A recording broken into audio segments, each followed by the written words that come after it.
नमस्कार, न्यूज 24 देख रहे हैं आप। मैं हूं आपके साथ पूजा। स्वागत है आपका सुबह की ब्रेकिंग न्यूज में। और सबसे पहले बड़ी खबर अहमदाबाद से आ रही है, जहां अस्पताल में आग लगने से 8 मरीजों की मौत हो गई है। नवरंगपुरा के श्रेय अस्पताल में भीषण आग लगी। आग लगने के कारणों की जांच जारी है। 35 मरीजों को दूसरी जगह शिफ्ट किया गया है।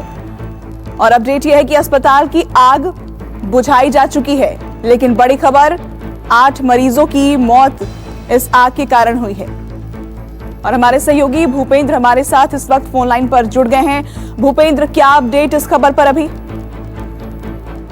देखिए, करीबन 3 बजे के आसपास ये श्रेय अस्पताल की चौथी मंजिल की आईसीयू वार्ड था, और जहां शॉर्ट सर्किट की वजह से आग लग गई और इसमें 8 मरीज जो है उनकी मौत हो गई। 5 पुरुष मरीज थे और 3 महिला मरीज थी, उनकी मौत हो गई। और बाकी के करीबन 35 से 40 मरीजों को, जो कि अन्य वार्ड में भी थे, उनको शिफ्ट किया गया है एससीपी अस्पताल में। आग लगने की वजह शॉर्ट सर्किट फिलहाल बताई जा रही है। ये श्रेय अस्पताल था, अहमदाबाद के नवरंगपुरा इलाके में स्थित था, और जिस तरह से ये आग लगी, फायर सेफ्टी के इंतजाम जो है वो नाकाफी थे। फिलहाल प्राथमिक जांच में ये सामने आ रहा है, लेकिन इस मामले में अभी भी पुलिस जांच कर रही है। आग को बुझा लिया गया था कुछ ही देर बाद, लेकिन तब तक 8 मरीज जो है वो उनकी मौत हो गई। फिलहाल तमाम पहलुओं पर पुलिस और जांच एजेंसियां जांच कर रही हैं, लेकिन 3 बजे के आसपास का ये पूरा मामला है। कोविड अस्पताल ये बताया जा रहा है, कोरोना के मरीज थे इसके अंदर आईसीयू में, और उन मरीजों की फिलहाल मौत हो गई है। जी, मतलब 8 मरीजों की मौत, ये तो बहुत ही दुखद है। लेकिन बाकी जो मरीज थे उनमें किसी को कोई नुकसान नहीं हुआ है? वो सेफली दूसरे जगह शिफ्ट कर दिए गए हैं?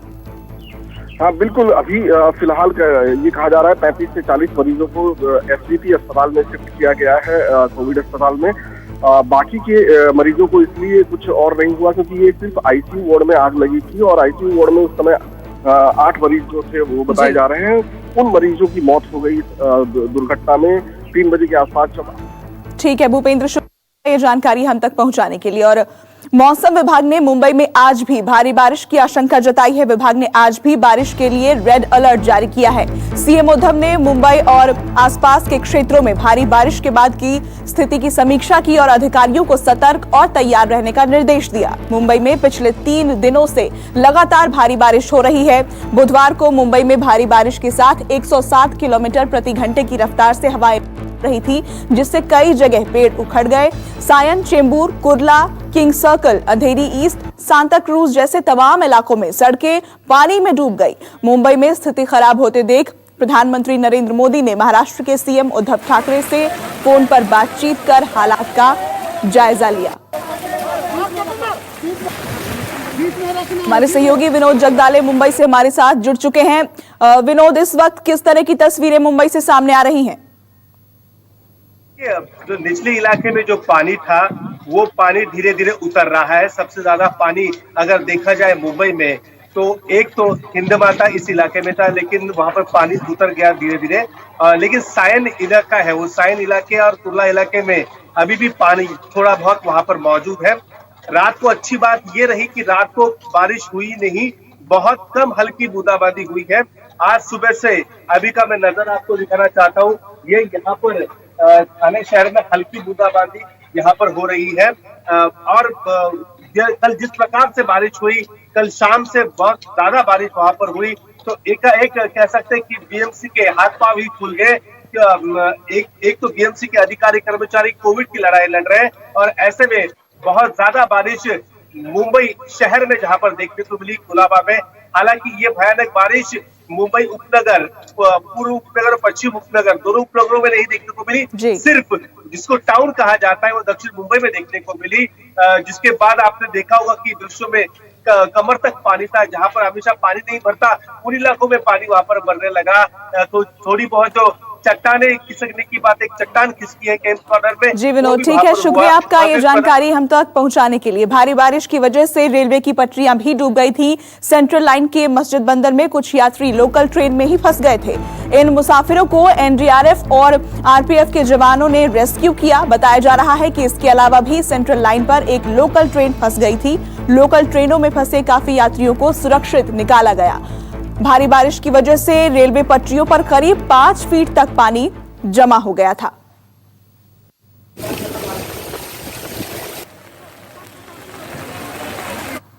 बुधवार को भारी बारिश ने मुंबई में तबाही मचा दी थी। हालात इतने खराब हो गए थे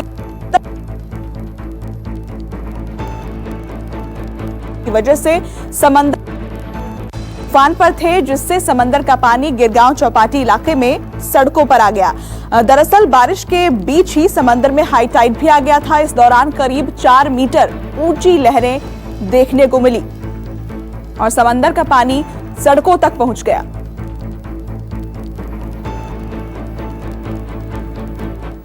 और भारी बारिश की वजह से कैबिनेट मंत्री धनंजय मुंडे भी जाम में फंस गए। मुंडे करीब 3 घंटों तक जाम में फंसे रहे। बताया जा रहा है कि वो बीड से मुंबई लौट रहे थे। इस दौरान भारी बारिश की वजह से ईस्टर्न फ्रीवे पर जाम में फंस गए।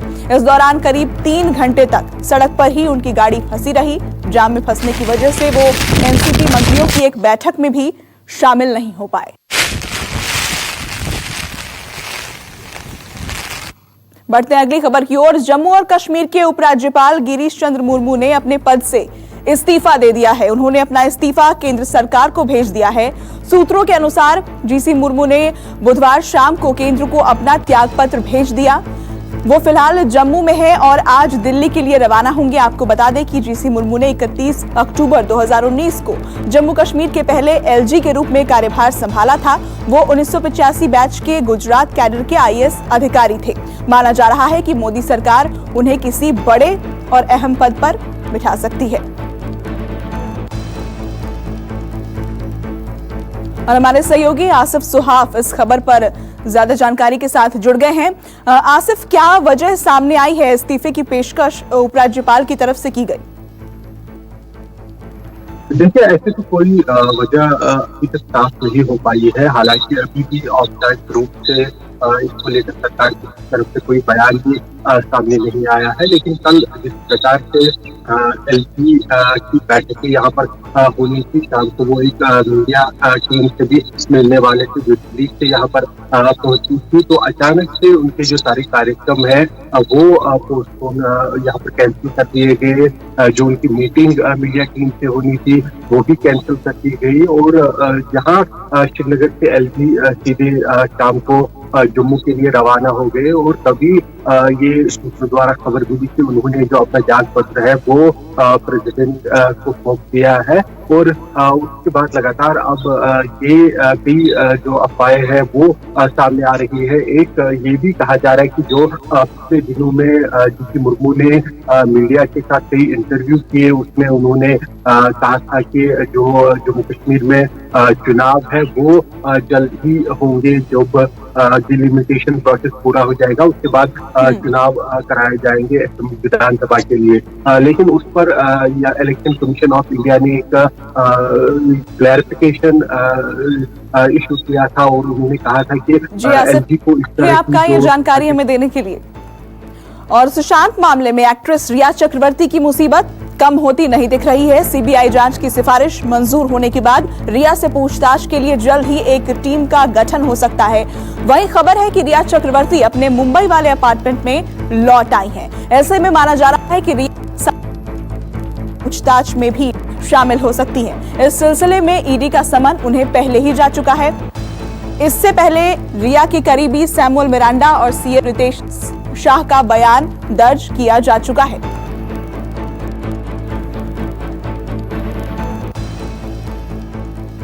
सुशांत सिंह राजपूत की एक्स मैनेजर दिशा सालियान की पोस्टमार्टम रिपोर्ट सामने आ गई है। ऑटोप्सी के मुताबिक सिर में चोट लग और कई की प्राकृतिक चोट लगने से दिशा की मौत हुई थी। रिपोर्ट के मुताबिक दिशा की मौत की वजह चोटें लगना बताया जा रहा है, क्योंकि वो 14वीं मंजिल से नीचे गिर गई थी। आपको बता दें कि अब तक सुसाइड की दिशा मौत रहे थे कि दिशा सालियान की पोस्टमार्टम रिपोर्ट को छिपाया गया है। हालांकि अब दिशा की पोस्टमार्टम रिपोर्ट सामने है।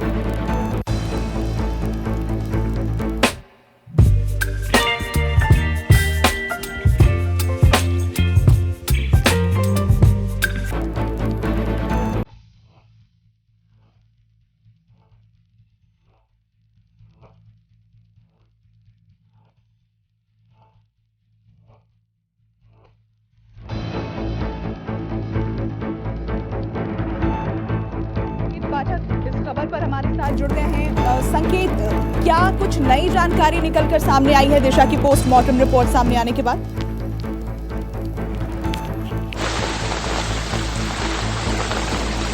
जी देखिए, दिशा की पोस्टमार्टम रिपोर्ट सामने आ चुकी है। जो प्राइमरी रिपोर्ट है उसमें ये बताया गया है कि उनके सर पे चोट लगी है, क्योंकि वो 14वें माले से गिरी थी।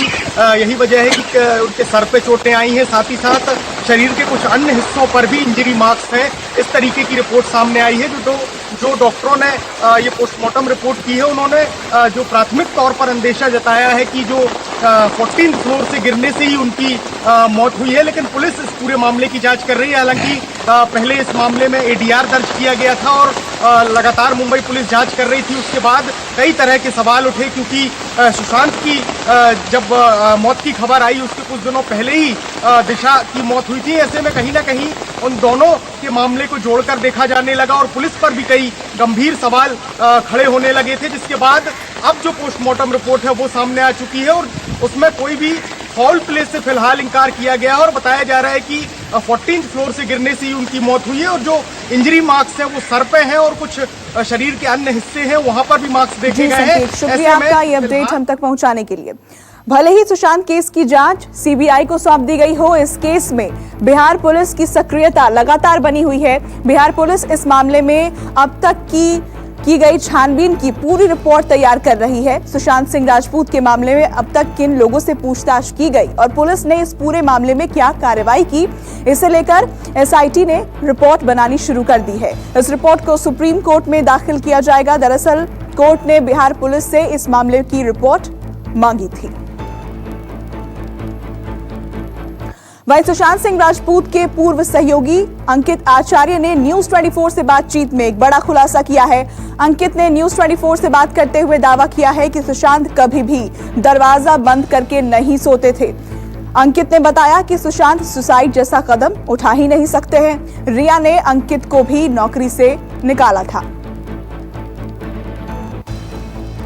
और अब खबर कोरोना वैक्सीन से जुड़ी हुई है। दरअसल दवा कंपनी जायडस कैडिला अपने प्रस्तावित कोरोना वैक्सीन के दूसरे चरण का ट्रायल आज से लोगों पर शुरू करेगी। कंपनी के अनुसार पहले चरण के ट्रायल में जैकोव डी वैक्सीन को सुरक्षित पाया गया, जिसके बाद कंपनी आज से दूसरे चरण का ट्रायल शुरू करेगी। पहले चरण में जिन लोगों पर भी ट्रायल किया गया उनकी दवा देने के 24 घंटे तक चिकित्सा यूनिट में पूरी तरह देखभाल की गई। उसके बाद 7 दिनों तक उनकी निगरानी की गई, जिसमें टीके को पूरी तरह से सुरक्षित पाया गया।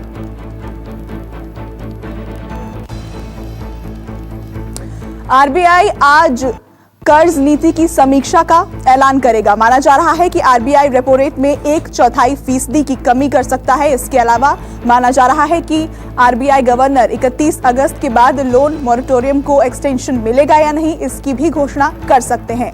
RBI governor doctor Shaktikanta Das भी पहले इस तरह का संकेत दे चुके हैं। पिछले दिनों उनके साथ बैठक में वित्त मंत्रालय ने भी यह स्पष्ट किया था कि ब्याज दरों में कटौती की गुंजाइश है।